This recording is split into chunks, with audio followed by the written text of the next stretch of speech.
Oduu gammachiisaa kormitoota Booranaa fi Gujii Liiban irraa konkolaataa lama gubuun kaabinee jaraa gurguddoo 4 ajjeesaniiru.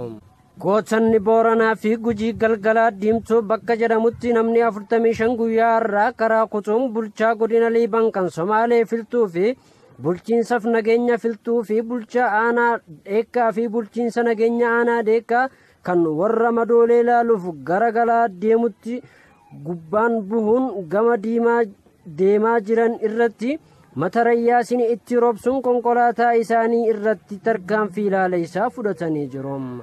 Hoggantoota jaraa fixaniiru. Konkolaataa gubate lama namni ajjeefame 6 akka ta'e maddeen keenya nuuf gabaaseera. Imbaasiin Eertiraa guyyaa har'aa ifatti banameera. Magaalaa Finfinnee naannawa Masqal Addabaabayitti kan argamu waajjirri imbaasichaa kun guyyaa har'aa Andoolessa 16 2018 bakka aangawoonni Eertiraa argamanitti banameera.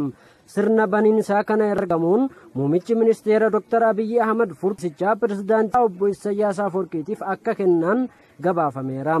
Biyyoota lamaan erga wal dhabdeen jidduutti argame waggoota 20f imbaasiiwwan isaanii cufamanii turuun ibsaniiru. Dhiheenyatti imbaasiin Itoophiyaatis magaalaa Asmaratti akka banamu ibsaniiru.